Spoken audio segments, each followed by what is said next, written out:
여러분 수년 전에 그 서점가에서 큰 인기를 모았던 책이 한 권 있는데요. 그 책 제목이 칭찬은 고래도 춤추게 한다라는 책이 한참 사람들에게 인기를 모았습니다. 그 책이 그렇게 인기를 모으는 것을 보면서 현대인들이 얼마나 칭찬에 목말라하고 있고 칭찬에 굶주려 있나, 또 칭찬을 얼마나 바라고 있나라는 것을 한번 생각해 보았습니다. 여러분, 그렇습니다. 칭찬은 고래도 춤추게 할 정도로 칭찬은, 정말 좋은 칭찬은 사람들에게 새 힘을 주고 또 활력을 주고 새로운 힘을 주는 그런 힘이 칭찬 안에 있습니다. 이 칭찬을 할 때 잘 해야 되는 거죠. 칭찬이라고 해서 무조건 마음에 없는 칭찬을 하다 보면 칭찬도 독이 될 수 있습니다. 그래서 요즘에는 또 칭찬의 기술, 그런 책이 나와요. 칭찬도 아주 기술이 필요하다는 거예요. 그 사람을 잘 관찰하고 그 사람에게 있는 장점을 칭찬해 주어야지, 그냥 말뿐인 칭찬은 오히려 그 사람이 한 칭찬이 독이 될 수 있는 거죠. 그렇습니다. 여러분, 사람이 다 장점만 가지고 있는 사람도 없고 다 단점만 있는 사람도 없습니다. 무엇을 보느냐가 중요한 것 같아요. 9가지 장점을 가지고 있어도 한 가지 장점에 집중하면 그 사람은 나쁜 사람이 됩니다. 그 9가지 있는 장점도 사실은 그 사람을 보는 데 있어서 옳은 시선으로 보지 않게 됩니다. 그러나 여러분, 9가지의 단점이 있어도 한 가지 장점을 가진 그 장점을 통해서 그 사람을 보면 그 사람은 훌륭한 사람이 되는 거예요. 여러분, 이 세상에 누가 온전한 사람이 있겠습니까? 그런데 사람들 간의 갈등은 뭐냐면, 부부 간의 갈등도 마찬가지고 부모와 자녀 간의 갈등도 마찬가지고 성도 간의 갈등도 마찬가지예요. 그 사람의 장점을 보고 그 장점에 초점을 맞추려고 하는 게 아니라 그 사람이 가지고 있는 단점에 초점을 맞추려고 하다 보니까 갈등이 있는 것 아니겠습니까? 그래서 상대방을 잘 관찰하고 그 사람에게 있는 장점을 칭찬해 주는 것은 그 사람을 살리는 일이기도 합니다.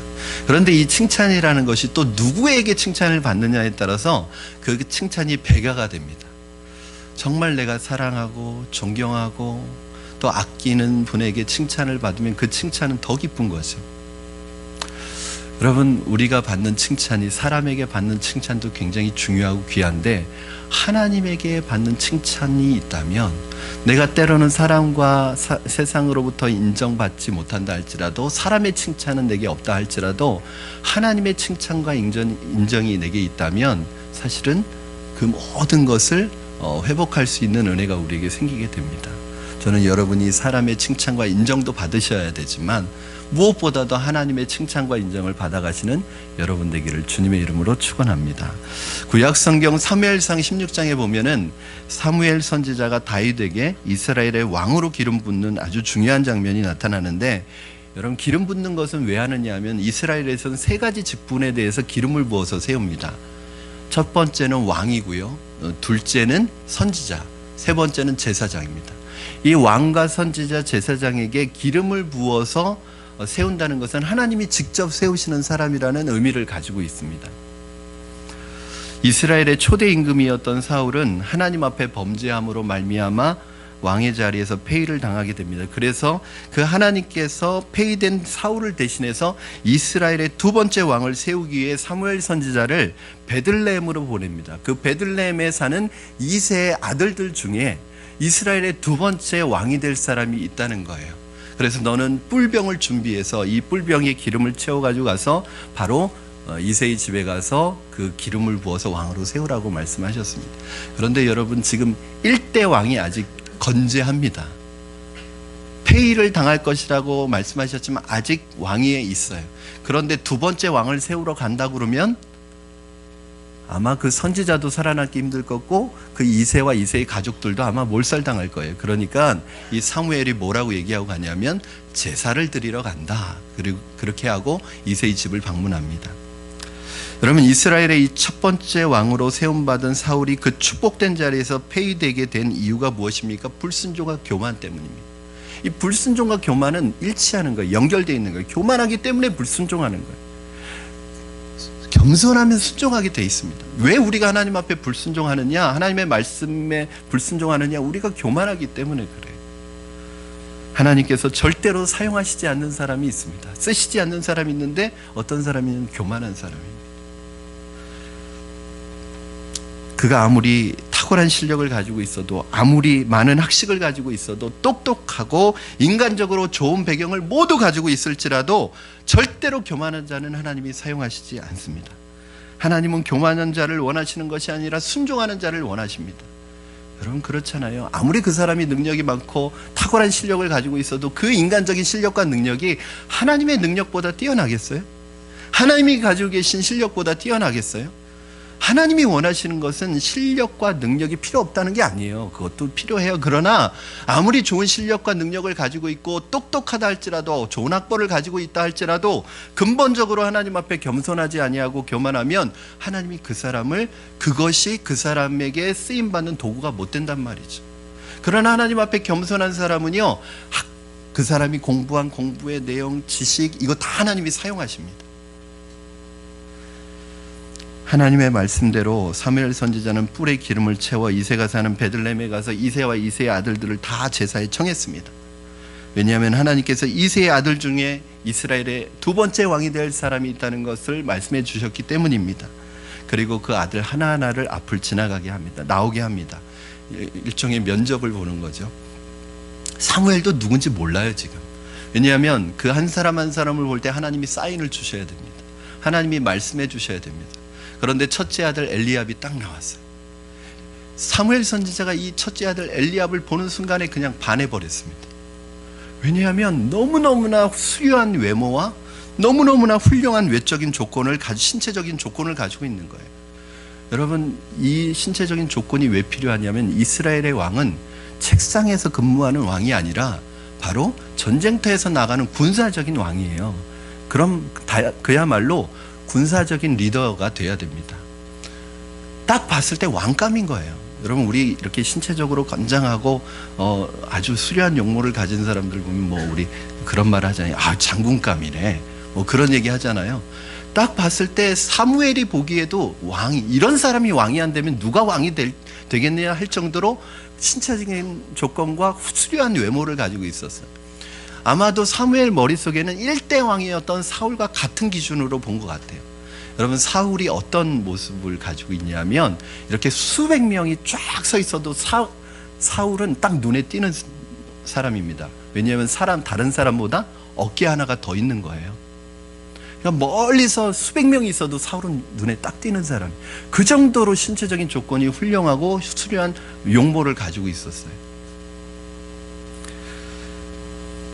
이 엘리압을 보는 순간에 이 사람이 하나님이 선택하신 두 번째 왕이구나, 그러한 마음을 가지고 있었습니다. 그 잘생긴 얼굴, 큰 키, 외모에서 뿜어져 나오는 남자다움을 기대하고 있었습니다. 그런데 사무엘의 기대와는 틀리게 하나님이 이러한 말씀을 주시는 거예요. 7절 말씀 우리 같이 한번 다시 읽겠습니다. 시작. 여호와께서 사무엘에게 이르시되 그의 용모와 키를 보지 말라. 내가 이미 그를 버렸노라. 내가 보는 것은 사람과 같지 아니하니 사람은 외모를 보거니와 나 여호와는 중심을 보느니라 하시더라. 아멘. 여러분,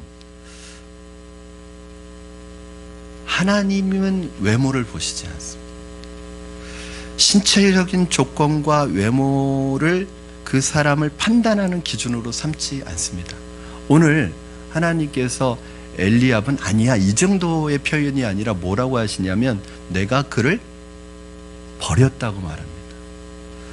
여러분, 겉모습은 괜찮아 보이고 겉모습은 훌륭해 보일지라도 그 사람의 보이지 않는 마음의 중심이나 삶의 태도가 하나님 앞에 이미 버림을 받았대요. 이 버렸다는 표현은 누구에게 쓰는 표현과 똑같아요?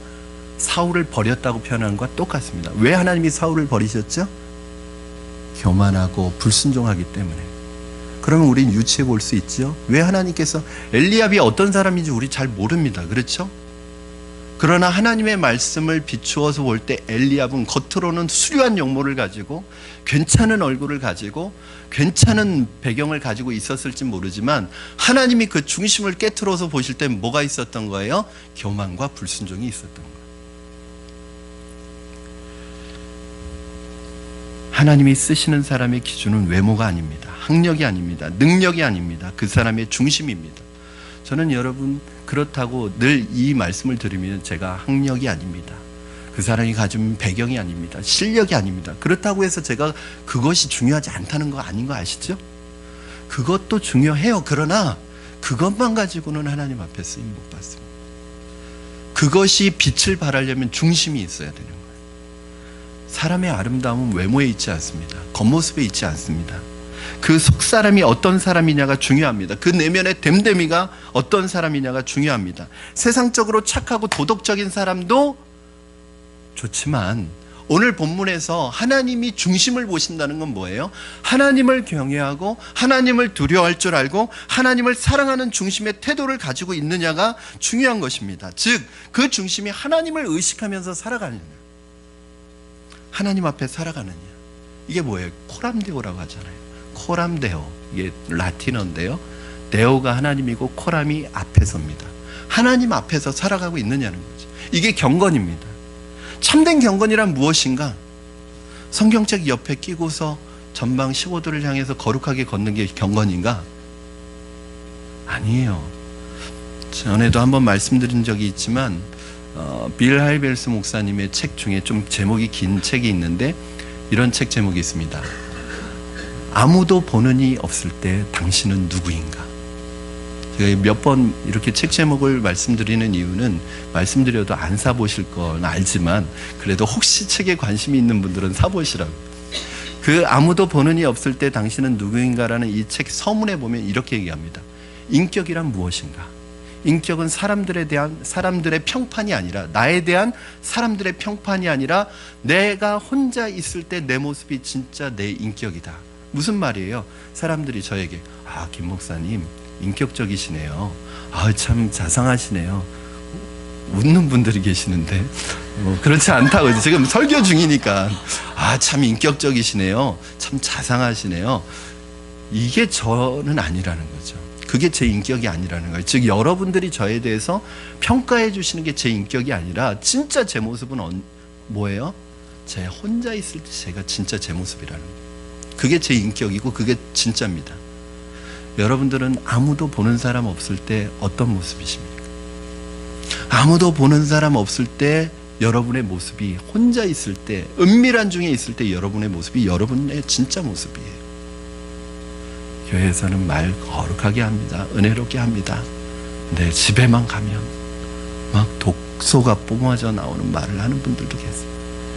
겉에서는 어떤 힘 있는 사람 앞에서는, 또 이름 있는 사람 앞에서는 굉장히 좋은 모습을 보여주는데 뒤에 가서는 다 욕먹고 다니는 사람이 있어요. 사람에게 보이기 위한 모습. 경건이란 아무도 보는 사람이 없을 때 내가 하나님 앞에 있다는 것, 하나님이 내 앞에 계시다는 것을 의식하면서 살아가는 것입니다. 우리가 하나님이 보이지 않지만 내 앞에 계시다는 사실을 믿고 의식할 때 우리는 은밀한 죄로부터 벗어날 수 있고 겉과 속이 다른 이중적인 모습으로부터 해방될 수가 있습니다. 하나님이 불꽃 같은 눈동자로 내 곁에서 지금 나를 지켜보고 계시는 것을 알면 어떻게 함부로 살아갈 수 있겠습니까? 어떻게 내 마음대로 살아갈 수 있겠습니까?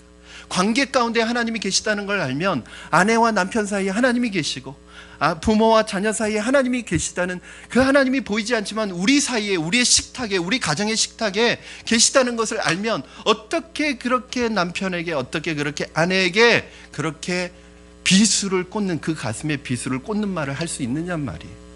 우리 자녀들에게 어떻게 그렇게 그 마음에 생채기를 내는 그런 상처를 입히는 말들을 서슴없이 할 수 있느냐 말이에요. 하나님을 의식한다면.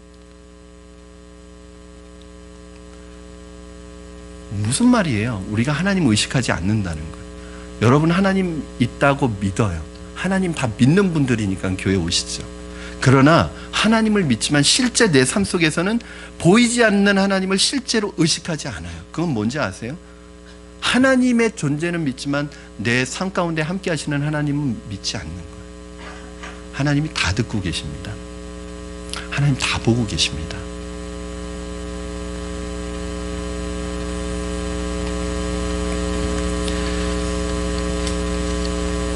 하나님은 우리의 겉모습에 관심이 없으십니다. 여러분이 잘생겨서 좋아하시지 않습니다. 여러분이 못생겼다고 싫어하시지 않습니다. 여러분 공부 많이 했다고 좋아하시지 않습니다. 공부 못했다고 대학 좋은 대학 나왔다고 좋아하시고 대학 나오지 못했다고 싫어하시는, 하나님은 외적인 거에 관심이 없으세요. 별로. 그것이 사람의 중심이 돼서 하나님의 도구로 쓰임받을 때는 필요한 것이지만 중심이 없는 외적인 것에 하나님은 관심이 없으세요. 여러분, 우리가 가지고 있는 외적인 모든 것은요, 배경과 스펙과 내 학벌과 내가 가지고 있는 물질, 재주, 실력, 이거는요 나를 감싸고 있는 포장지지 내가 아니에요. 어떤 분은 당신 누구십니까? 그러면은 제가 어느 대학교 나왔는데, 아니 당신이 누구시냐니까요. 제가 몇 평의 집에 살고 있는, 이건 그 사람이 아닙니다. 오히려 자신이 누군지 잘 모르는 거예요. 혹시 여러분은 사람을 대하실 때 외모로 사람을 대하십니까? 그 사람의 마음의 중심을 보십니까? 저는 여러분이 사람의 외모보다 그 사람의 내면을 소중하게 생각하는 분들이 되기를 바랍니다. 요즘에 워낙 외모로 지상주의잖아요. 면접 볼 때도 외모를 보니까 어떤 우리 그 자매들은 면접 보기 전에 성형수술을 하는 사람들도 있대요. 여러분, 첫째 아들 엘리압이 지나갑니다. 아니라고 하셨습니다. 둘째 아들이 지나갑니다. 셋째 아들 지나갑니다. 넷째 아들, 그렇게 7명이 지나갑니다. 근데 이 7 아들이 지나갈 때마다 놀랍니다. 사무엘이 하나같이 잘생겼어. 하나같이 군인감인 거예요. 다 이 씨가 좋은 건지 밭이 좋은 건지 어쨌든 하나같이 수려한 용모와, 그래서 7명에게 다 마음을 뺏기는데, 신기한 것은 7명이 다 지나갔는데도 하나님의 사인이 없는 거예요. 사무엘이 이상합니다. 이상하다. 이새의 아들들 중에 분명히 이스라엘의 왕으로 세울 사람이 있다고 하셨는데 왜 하나님의 사인이 없지? 그러면서 이새에게 묻습니다. 당신의 아들이 이게 다냐고. 이 7명이 다냐고 묻습니다. 그때 이 아버지가 그때 비로소 작은 목소리로 이렇게 얘기합니다. 우리 11절 말씀 같이 읽겠습니다. 시작. 또 사무엘이 이새에게 이르되 내 아들들이 다 여기 있느냐? 이새가 이르되 아직 막내가 남았는데 그는 양을 지키나이다. 사무엘이 이새에게 이르되 사람을 보내어 그를 데려오라. 그가 여기 오기까지는 우리가 식사 자리에 앉지 아니하겠노라. 아직 막내가 남았는데, 이게 무슨 말이에요? 여러분, 성경을 읽으실 때 문자이기 때문에 문자로 읽으시면 감동이 없고 느낌을 모릅니다. 뉘앙스를 잘 읽으셔야 돼요. 아직 막내가 남았는데, 이 말은 뭐냐면 아직 하나가 있긴 있는데, 이 말이에요. 아직 하나가 있긴 있는데 아직 어릴 뿐만 아니라 지금 형들의 양을 지키느라고 이곳에 나오지 못했답니다. 즉 이새가 다윗을 이곳에 부르지 않은 이유는 두 가지예요. 첫째는 막내, 어려서, 아직 어려서. 두 번째는 지금 양들을 지키고 있다는 거예요. 정말 어려서였을까요? 정말 막내라서 부르지 않았을까요? 그게 아니죠. 왜요? 지금 우리 집에 누가 와 있는 거예요? 여러분, 그 이스라엘이라는 나라의 최고 통치권자입니다. 사실은 사울 1대 왕을 세우기 전까지만 해도 사무엘은 누구예요? 사사였죠? 이스라엘에서 최고의 그 리더였습니다. 영적인 리더이면서 정치적인 리더이면서 모든 리더의 역할을 했던 사람이에요. 왕 대신 역할을 했던 사람이에요. 그 사람들로부터 그렇게 존경받는 그 분이 지금 우리 집에 왔어요. 오늘날로 하면 어떤 분을 할까요? 가장 높은 분이 우리 집에 왔다고 생각해 보세요. 그러면 여러분 어떻게 하시겠습니까? 가족만 부르시겠어요? 저는 사돈의 8촌까지 다 부를 것 같아요. 왜요? 언제 내 인생에 이런 일이 한 번이라도 더 있겠어요? 가문의 영광이죠. 아는 사람 다 부를 거예요. 가족들 다 부를 거예요. 그런데 그 중요한 자리에, 이스라엘의 최고의 지도자가 와 있는 그 자리에 어리다고 참석을 안 시켜요? 양 치는 게 그렇게 중요해요? 양 우리에 밀어넣고 와서 있으면 안 돼요? 이거 핑계죠. 어떻게 보면 다윗이라는 사람은 우리가 이스라엘을 왕으로 알고 있지만 이 이스라엘의 왕이 되기까지 가정에서 어떤 사람이었을까 제가 한번 유추해 보는 거예요. 아마 다윗은 아버지에게도 인정받지 못하는 아들이 아니었을까. 그게 아니면 아버지가 다른 사람에게 보여주고 싶지 않은 아들, 7명의 아들들은 정말 수려한 외모와 용모와 실력을 가지고 있는데 이 다윗은 키도 작고 제가 볼 때는 얼굴도 그렇게 잘생기지 않았을 것 같아요. 모든 면에서 부족한, 그래서 남에게 자랑할 것이 없는 아들, 내세울 것이 없는 아들, 내놓기 부끄러운 아들.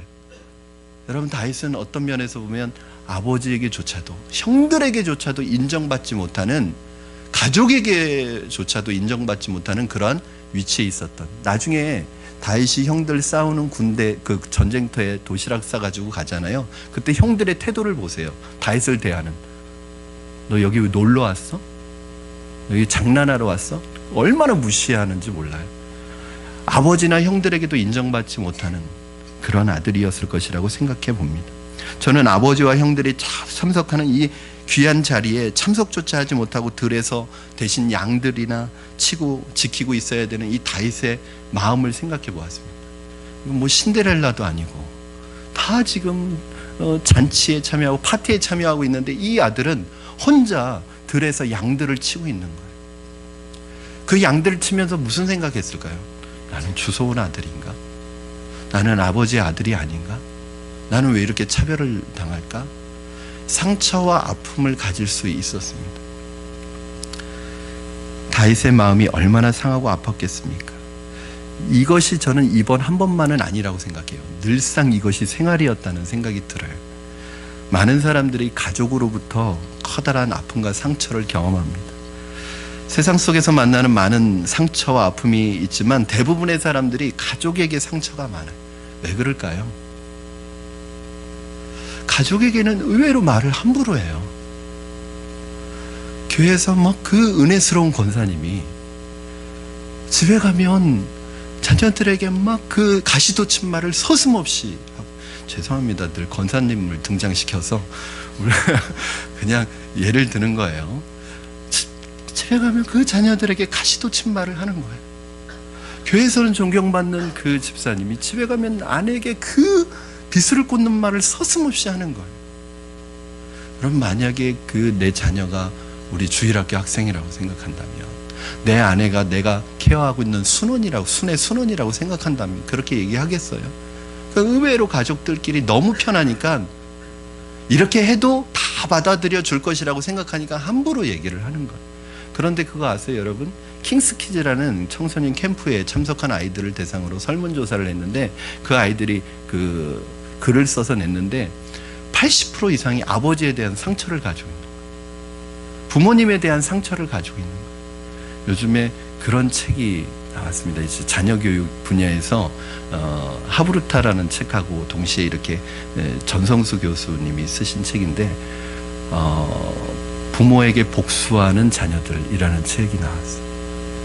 그러니까 이 부모들로부터 받은 상처를 이렇게 다 쌓아놨다가 자기가 힘이 없을 때는 이걸 표출하지 못하고 쌓아놨다가 나중에 부모님이 힘이 없어지고 자기가 힘이 생기면은 그걸 이제 복수를 한다는 거예요. 꼭 그게 물리적인 힘으로가 아니라 복수를 한다는 거예요. 부모님들은 나는 평생 아이를 위해서 아이 공부시키느라고 헌신을 했고 아이를 위해서 모든 걸 포기했다고 생각하는데, 여러분들은 가장 소중하고 좋은 것을 줬다고 생각하는데 아이들은 부모님이 나에게 큰 상처를 입혔다고 생각합니다. 얼마 전에도 한 2주 전인가 그런 뉴스가 나왔죠. 그 아들 하나가 부모님을, 엄마 아빠를 그냥 정말 잔인할 정도로 살해한. 모든 사람이 그렇지는 않아요. 상처가 있다고. 그러나 사람들 마음속에 이 상처가 쌓여가고 있다는 거예요. 여러분, 그러나 다윗은요, 가족으로부터 받는 상처와 외로움이 가장 큰 것 아니겠습니까? 이 슬픔과 상처, 외로움과 고독 속에서 자신의 신세를 한탄하면서 원망하고 불평하면서 양치면서 아버지를 미워하고 형들을 미워하지 않았습니다. 오히려 다윗은 이 외롭고 고독한 시간을 잘 선용해서 하나님 앞에 쓰임받는 사람으로 바뀌어지는 그 축복의 통로로 만들었습니다. 이게 다윗의 위대함입니다. 다윗이 그 들판에서 혼자 양을 치고 있으면서 뭘 했을까요? 보통 사람은 시간 많고 또 자기 현실이 불만족스러우면 아마 거기에서 신세 한탄하면서 아마 양치라고 했지만 술 한잔 하면서 그렇게 자신의 신세를 한탄하면서 부모를 욕했을 거예요. 그런데 다윗은요, 거기에서요, 하나님을 찬양합니다. 하프를 치면서 하나님을 찬양하는데, 이때 다윗의 이 하프 실력, 이 연습 때문에 나중에 최고의 연주자가 됩니다. 다윗이 하프를 치며 악신이 떠나가는, 그리고 다윗의 그 수많은 시편들의 영감을 준 것이 뭐냐면 바로 이 목동으로 양을 칠 때 주신 영감을 가지고 시편을 쓴 거예요. 하나님을 예배했습니다. 하나님의 임재를 경험했습니다. 아무도 방해하는 사람이 없이 하나님을 만났습니다. 그리고 하나님이 주시는 무한한 은혜와 위로를 경험했습니다. 이러한 하나님과의 만남이 자존감을 세워주었습니다. 신기한 것은 다윗이 이런 어린 시절에 아픔과 상처가 있음에도 불구하고 다윗의 얼굴에 그늘이 하나도 없어요. 상처가 하나도 없어요. 어렸을 때 아픔을 많이 경험했거나 상처가 있는 분들은 어딘지 모르게 그늘이 있거든요. 어딘지 모르게 어두운 부분이 있거든요. 근데 다윗은요, 오늘 본문 말씀에 12절에서 말씀하고 있지만 눈이 붉고 얼굴이 너무너무나 아름다웠다는 거예요. 눈이 빼어나고 얼굴이 다른 말로 하면 광채가 났다는 거예요. 광채가. 다윗에게 있었던 상처와 아픔이 다윗의 인생을 주장하지 못하고 붙들지 못하고 상처 없는 인생으로 만들어졌다는 거예요. 그게 어떻게 가능해요? 주님을 만났기 때문에 가능한 거예요. 여러분, 다윗이 왜 상처가 없느냐? 다윗은요, 담아두지 않았어요. 여러분, 힘들고 어려운 일이 있을 때, 상처가 있을 때 이걸 눌러두잖아요. 좋은 게 아니에요. 여러분, 참는 거 좋은 거 아니에요. 그렇다고 막 아무한테나 가서 또 막 소리 지르고 그러라는 얘기가 아니에요. 사람은요, 아픔과 상처를 그냥 묻어두고 눌러놓으면 이게 해결되는 게 아니라 이게 쌓여가지고 나중에 어떤 순간이 되면 이게 펑 터집니다. 그럼 주변에 있는 사람들이 다 놀래고 다 상처 입습니다. 또 그때 풀어야 되는 거예요. 어떻게? 다윗은 그걸 하나님 앞에 기도와 찬양으로 하나님 앞에 고백한 거예요. 사람 찾아가서 하소연한 게 아니라 하나님 앞에 고백한 거예요. 하나님 앞에 운 거예요. 하나님 앞에 눈물 흘린 거예요. 하나님께 하소연한 거예요. 하나님 앞에 기도한 거예요. 그러다가 응답받고 찬양하는 거예요. 그러니 이 마음에 상처가 쌓일 리가 없죠. 저는 여러분 안에 있는 상처와 슬픔이 주님을 만나 모두 사라지기를 바랍니다. 깨끗이 치유되기를 바랍니다. 더 이상 상처와 아픔이 여러분의 마음을 지배하지 않기를 바랍니다. 저주하고 미워하는 사람이 없기를 바랍니다. 이렇게 외로운 상황, 고독한 장소, 광야와 들판 같은 이러한 상황은 하나님을 만날 수 있는 아주 최적의 환경입니다. 다윗이 만약에 이런 외로운 상황이나 환경이 없었다면 그렇게 하나님을 찾았겠느냐고요. 여러분, 지금 어렵고 힘든 상황 속에서 하나님이 어떠한 상황 속에서 여러분 사람을 통해서나 환경을 통해서 정말 아무도 의지할 수 없는, 너무 외로운 거예요. 가족들조차도 나를 이해하지 못하고, 가족들에게도 말하지 못하고, 나를 가장 사랑하는 사람조차도 나를 이해하지 못할 때 얼마나 외롭고 고독하겠어요. 여러분, 그때 사람이 너무 고독해지면요, 어떤 생각하냐면 극단적인 생각합니다. 여러분, 왕따 당하는 아이들이 왜 극단적인 생각하는지 아세요? 엄마도 내 마음 몰라. 선생님, 친구도 내 마음 몰라. 아무한테도 얘기할 수 없는 거예요. 외톨이 같은 거예요. 그러니까 혼자 이겨낼 수가 없는 거예요. 그래서 극단적인 생각하는 거예요. 여러분, 사람이 외로워지면 극단적이 됩니다. 그런데 여러분 기억하십시오. 외로워지는 순간은 바로 하나님과 친해지는 시간입니다. 하나님을 만날 수 있는 시간이에요. 광야는 하나님을 만날 수 있는 최적의 장소입니다. 오히려 여러분이 너무 사람들한테 인기가 많고 만날 사람 많고 갈 곳 많으면 하나님과 교제가 안 돼요. 너무 바쁘고 분주해서 하나님 만날 시간이 없어요. 그런데 어느 순간에 하나님이 사람도 끊어버리고 환경도 끊어버리고 아무것도 할 수 없는 상황 속에 만들어 놓습니다. 그건 뭐냐? 하나님이 이제 말씀하시는 거예요. 야, 이제 나랑 좀 만나자. 나랑 좀 교제하자. 나랑 데이트 좀 하자. 뭘 그렇게 바쁘냐? 내가 하나님 앞에 스스로 찾아가지 않으니까 하나님이 환경을 만드셔서 하나님께 찾아오도록 만드는 거예요. 다윗은 그러한 순간에 하나님을 찾았습니다. 여러분이 외로울 때 그것은 하나님과 가까워질 수 있는 기회입니다. 여러분, 사람에게 인정받지 못하는 것이 곧 인생의 실패는 아닙니다. 그러므로 사람의 인정과 칭찬이 없다고 낙심하지 마세요. 세상이 여러분 알아주지 못한다고 실망하지 마십시오. 하나님의 인정과 칭찬을 받는 사람이 될 때 그의 연약함과 상관없이 하나님이 그를 세우시는 거예요. 이게 놀라운 비결입니다, 여러분. 여러분, 사람의 칭찬과 인정을 받으려고 쫓아다니면 피곤한 인생이 되거든요. 그리고 사람의 인정과 칭찬을 받고 눈치 보면요, 내가 그 사람을 위해서 모든 것을 준비해야 돼요. 스펙과 모든 학벌과 이걸 준비해야 돼요. 피곤한 인생을 삽니다. 늘 쫓아다니는 인생, 쫓겨다니는 인생을 삽니다. 그런데 하나님이 우리를 인정해 주시고 칭찬해 주시면요, 어느 순간에 우리가 역사의 무대에 쫙 나가 있습니다. 다윗은 한낱 목동에 지나지 않았지만 하나님의 인정과 칭찬을 받던 순간 역사의 중심에 딱 세우십니다. 저는 여러분이 하나님의 칭찬과 인정을 받고 하나님이 쓰시는 분들이 되기를 다 주님의 이름으로 축원합니다. 들에서 양을 치다 말고 사무엘에게 불려온 다윗의 모습을 성경은 이렇게 묘사하고 있습니다. 12절 우리 같이 한번 읽겠습니다. 시작. 이에 사람을 보내어 그를 데려오매 그의 빛이 붉고 눈이 빼어나고 얼굴이 아름답더라. 여호와께서 이르시되 이가 그니 일어나 기름을 부으라 하시는지라. 아멘. 그의 빛이 붉고 눈이 빼어나고 얼굴이 아름답더라. 그러면 이것이 다윗에 대한 성경의 묘사입니다. 저는 이 구절을 해석할 때 사람들이 흔히 말하는 것처럼 다윗이 눈이 붉고 눈 빼어나고 그 빛이 붉고 눈이 빼어나고 아름답다, 이 꽃미남이었을까요? 다윗이? 눈이 빼어나다는 건 뭐예요? 눈이 살아있는 거예요. 딱 보면요, 눈이 딱 살아있는 사람이 있습니다. 옆에 있는 분을 눈을 보시면 살아있는 분도 있고 지금 졸린 분도 계시고, 눈을 보면 그 사람을 알 수 있어요. 눈은 마음의 창이라고 하잖아요. 그리고 아름답대요. 이게 세상적으로 잘생겼다는 표현이 아닙니다. 얼굴에 광채가 나는 거예요. 여러분, 예쁜 거하고 아름다운 건 틀립니다. 잘생긴 거하고 아름다운 건 틀려요. 요즘 TV를 보면 여자 연예인들, 남자 연예인들 보면 안 예쁜 연예인이 있어요? 잘생기지 않은 연예인이 있어요?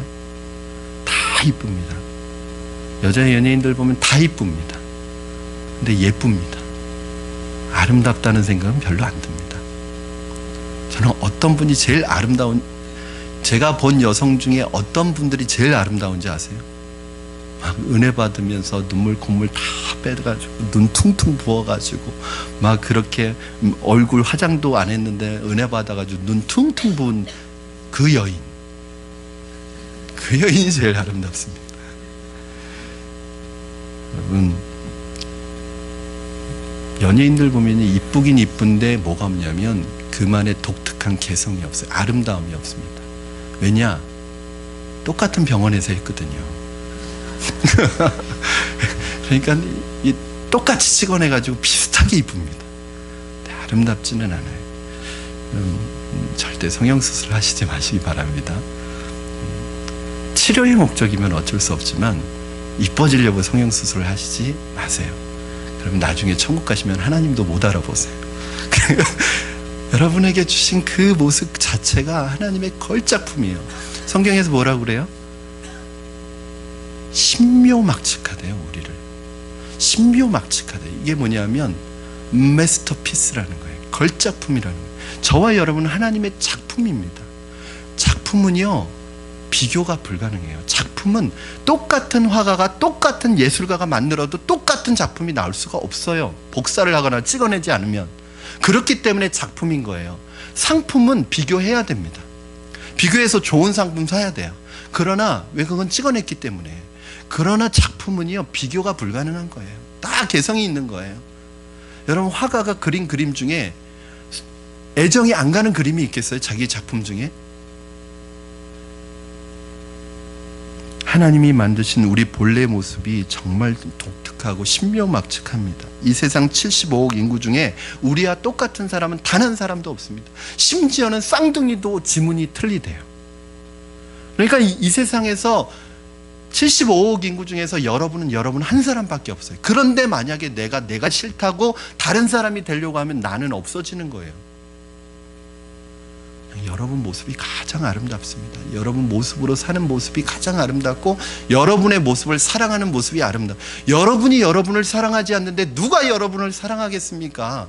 제가 저를 사랑하지 않으면 누가 저를 사랑하겠습니까?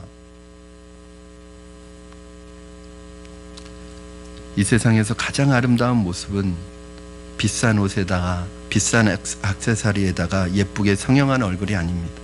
이 세상에서 가장 아름다운 모습은 은혜 받는 성도의 모습입니다.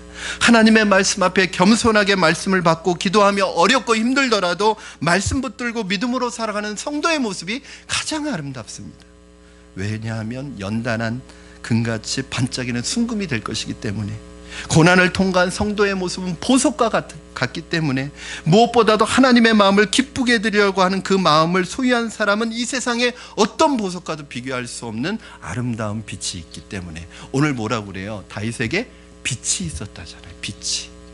그 빛이 붉고, 저는 여러분이 여러분의 외모와 겉모습을 가꾸기 전에 여러분의 내면과 여러분의 영혼을 아름답게 가꾸시는 분들이 되기를 주님의 이름으로 축원합니다.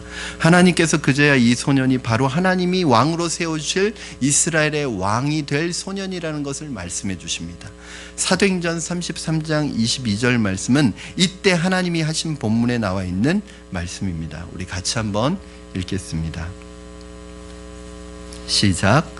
패하시고 다윗을 왕으로 세우시고 증언하여 이르시되 내가 이새의 아들 다윗을 만나니 내 마음에 맞는 사람이라 내 뜻을 다 이루리라 하시더니. 아멘. 저는 여러분 모두가 하나님으로부터 이런 칭찬과 인정을 받을 수 있게 되기를 주님의 이름으로 축원합니다. 다윗은 아버지와 형들로부터 다른 사람들로부터는 인정받지 못했을지 모르지만, 다윗은 사람에게 관심을 끌만한 매력이 없었을지는 모르지만 하나님께 인정받는 진짜 행복한 사람이었습니다. 여러분 보세요. 하나님이 인정하시고 하나님이 내 마음에 합한 사람이라고 인정해 주시니까, 하나님의 칭찬을 받으니까 하나님이 이스라엘 왕으로 세우셔요. 그리고 오늘 뭐라고 말씀하시냐면 내가 그를 통해서 내 뜻을 다 이루리라.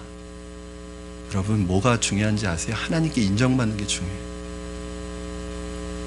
하나님께 인정만 받으시면요, 여러분 그 다음은 여러분을 통해서 하나님의 뜻이 다 이루어집니다.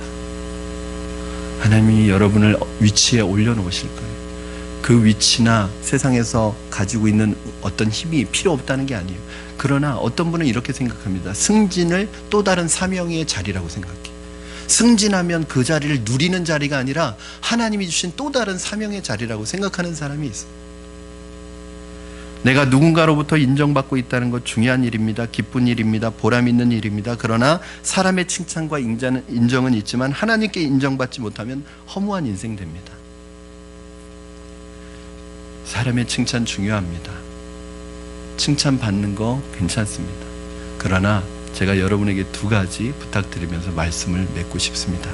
첫째는 사람의 칭찬과 인정을 너무 기대하지 마십시오. 주님의 일을 하는 사람은 특히 그렇습니다. 왜냐하면 첫째로 사람의 칭찬의 인정에 자꾸 우리의 마음을 빼앗기면 칭찬의 영성이 나를 사로잡아서 나중에는 칭찬이 없으면 일을 안 해요. 어떤 분을 보면요, 칭찬해주면 막 물불 안 가리고 다 합니다. 그런데 칭찬이 없으면 일할 맛이 안 난대요. 알아주지도 않고 인정해주지도 않고. 그럼 주님의 일은 그렇게 하는 거 아닙니다. 누가 알아주지 않아도 인정해주지 않아도 내가 사람에게 보이려고 하는 게 아니라 하나님께 하듯 하나님을 섬기는 마음으로 하면 그것을 하나님이 예배로 받아주시는 것이거든요. 그리고 성경 마태복음 5장에서 7장까지 뭐라고 말씀하세요? 은밀한 중에 보시는 하나님이 갚으신대요. 즉 사람으로부터 칭찬 다 받아버리면 하나님 앞에 받을 칭찬이 없어지는 거예요. 그러므로 칭찬받는 걸 오히려 두려워하시고 칭찬이 없어도 주님 주시는 은혜로 감당할 수 있는 여러분 되기를 바랍니다. 두 번째는 그 대신 사람의 칭찬은 기대하지 마시되 하나님의 칭찬을 사모하고 기대하시는 여러분 되기를 바랍니다. 그러면 내가 인간적으로 세상에서 성공하고 따라가려고 하는 그 모든 것 얻으려고 따라가면 그걸 잃어버리는데, 하나님의 인정과 칭찬을 받으면 하나님 앞에 오케이 사인이 떨어지면 하나님이 다 맡기신다니까요. 저는 예수님 처음 믿을 때 그런 고백을 했어요. 하나님, 저희 예수 안 믿는 가정에서 양가가 불교 집안인 가정에서 혼자 예수님을 믿으면서 제가 그런 고백했습니다. 하나님, 이왕 예수님 믿는 거 저 그냥 그럭저럭 믿다가 살다가 가고 싶지 않습니다. 하나님, 저를 위대하게 사용해 주시고 저를 크게 써주세요. 제가 하나님 앞에 헌신할 테니까 하나님 저를 크게 써달라고. 여러분, 이왕 예수 믿고 이왕 신앙생활 하는데 그냥 대충대충 하다 가시겠습니까? 이왕 예수 믿는 거 정말 하나님 앞에 크게 쓰임받고 정말 하나님의 도구로 쓰임받다가 가셔야 되지 않겠습니까? 그러려면 사람의 칭찬보다 하나님의 칭찬을 기대하고 오늘도 믿음으로 사시는 여러분 되기를 주님의 이름으로 축원합니다. 바울의 고백처럼 내가 사람을 기쁘게 하랴 하나님을 기쁘게 하랴, 내가 사람을 기쁘게 하면 하나님의 사람이 아니라고 고백했던 것처럼 하나님을 기쁘게 해드리는 여러분 되기를 주님의 이름으로 축원합니다. 이 시간에 우리 함께 찬양하실 텐데요. 여러분이 있는 모습 그대로 하나님 앞에 나가셨으면 좋겠습니다. 그냥 여러분 자체가 소중한 거예요. 그냥 여러분 존재 자체가 하나님은 소중한 것입니다. 여러분 뭘 더 채워야지 하나님에게 이쁨을 받는 거 아니에요. 그냥 여러분 있는 그 모습 그대로 하나님 섬기고 중심으로 하나님 앞에 나가면 하나님이 여러분을 통해서 일하실 것입니다. 우리 이 시간에 하나님 앞에 감사의 제목을 가지고 내 자신이 소중한 존재인 것을 깨닫게 하시고 또 우리 옆에 있는 지체들을 축복하는 마음으로 당신도 얼마나 소중한 존재인지, 당신 자체가 내게 큰 소중한 존재입니다. 그러한 마음으로 이 찬양 하나님 앞에 올리고 함께 기도했으면 좋겠습니다.